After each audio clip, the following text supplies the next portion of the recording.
नमस्कार, मैं हूं आपके साथ प्रिया। आप देख रहे हैं TTN 24 न्यूज। आज की खबरों की शुरुआत कुछ इस प्रकार। आज फर्रुखाबाद में सुबह 7 बजे से जोरदार बारिश हुई, जिसमें लगातार 5 घंटे की बारिश में नगर में सभी नाले नदी बन गए। कई मोहल्लों में 5 घंटे की बारिश से गलियां जाम हो गई, जिसमें आम जनमानस प्रभावित हुई। नगर के कई विद्यालय, अस्पताल, दुकान सहित महत्वपूर्ण जगह बारिश से पानी में भर गया। कई मोहल्लों तलैया, फजल इमाम, खटकपुरा, इज्जत खां, खटकपुरा चौकी के पास, मस्जिद के पास, सोसाइटी, शाहगंज चौराहा, गुदड़ी, नखास, बीबीगंज, दीवान मुबारक, मोहल्ला गढ़ी, हफीजुल्ला, हाता बारा खान, दाऊद खां, चारों ओर पानी भरा हुआ है। कायमगंज रोड पर भीकमपुरा पुलिया में नाला भरा हुआ। गढ़ी मुशर्रफ खां में बिजली ट्रांसफार्मर के पास नाला में कूड़ा फंसा हुआ है। दूसरा मदारवाड़ी में घरों में पानी भरा हुआ है। हमारे नगर में कुल 19 नाले हैं। 19 में 18 नालों की सफाई लगभग 2 बार कराई जा चुकी है। चूंकि ये नेचुरल प्रोसेस है, नाला बहता है, कहीं न कहीं सिल्ट जमा होता है, कहीं न कहीं कूड़ा बह के आता है, तो अनवरत हम इसको साफ करा रहे हैं। पुलिया के पास ज्यादातर ऊपर बहते हुए कूड़ा इकट्ठा हो जाता है, उसको छनवा के निकलवा रहे हैं। तो इस तरह से 19 में से 18 नाले साफ हो गए हैं। 19वां जो नाला है अंडरग्राउंड है, उसका प्रोसेस चल रहा है, वो भी शीघ्र ही 15 दिन के अंदर अंदर करा जाएगा। हालांकि उसमें भी पानी चल रहा है, कोई ऐसी समस्या नहीं है, तो हम निगरानी में रखे हैं। और बाकी हमारा वेंडर भी आने वाला है 2-3 दिन में।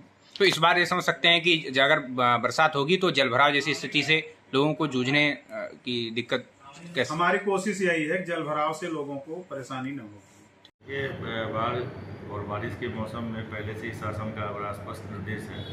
उसी क्रम में जनपद में हमने समस्त नगर पालिका को कहा है कि जो नाले की सफाई है, मुख्य सफाई जो है नाले की, जो बड़े नाले होते हैं, ड्रेन्स होते हैं, वो चौक रहते हैं, तो फिर पानी का जो है फ्लो ठीक से नहीं बनता, फिर बैक थ्रो पानी का आता है और फिर वाटर लॉगिंग होता है। तो इससे नाले की सफाई हो जाए, और ये नाले की सफाई हो भी रही है, कुछ नालों की हो गई है, कुछ बाकी है। और नगर विकास विभाग का निर्देश भी है कि इस नाले का सफाई जो है जल्दी जल्दी पूर्ण कर लिया जाए। उसी तरह जो बाढ़ के बारे में सारी व्यवस्थाएं हम लोगों ने पूर्ण कर ली है। उसके बारे में क्या मेजर्स लेने हैं, बाढ़ चौकी का है या बाढ़ संग्रहालय का है, बाकी व्यवस्थाएं हैं, पानी, बिजली, राशन, हेल्थ की सारी व्यवस्थाएं कर ली गई। और समय से हम लोग सब कार्रवाई करें ताकि जन सामान्य को कम से कम असुविधा हो। इसके अलावा कृषि विभाग को भी हमने कहा है कि यदि बाढ़ आ जाती है और यदि फसल डैमेज हो जाता है, उस स्थिति में कंटीजेंसी प्लान के तहत कौन सी फसल उगाई जाए, इसके बारे में भी जो हमारा किसानों का पाठशाला ग्राम में चल रहा है, उसके माध्यम से लोगों को जागरूक किया जाए। ये कार्रवाई सर, इस ज़िले में आलू के बाद सबसे ज़्यादा मक्का बोई जाती है, और मक्का 2 बार, एक बार गर्मी में, एक बार ये बरसात की मक्का। और गांव में पानी संरक्षण के लिए आप क्या एक्शन देना चाहेंगे किसानों को?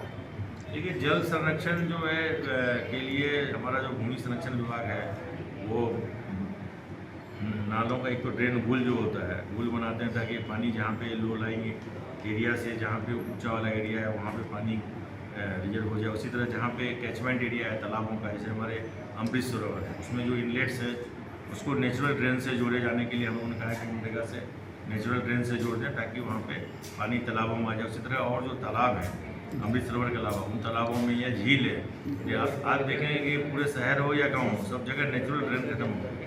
तो रिवाइवल ऑफ नेचुरल ड्रेन सबसे इम्पॉर्टेंट चीज़ है इस वर्षा जल को संचयन के लिए। उसी तरह जो हमारे गवर्नमेंट बिल्डिंग है, उसमें माइनर इरिगेशन डिपार्टमेंट जो है वाटर हार्वेस्टिंग सिस्टम सब जगह लगा रही है। जो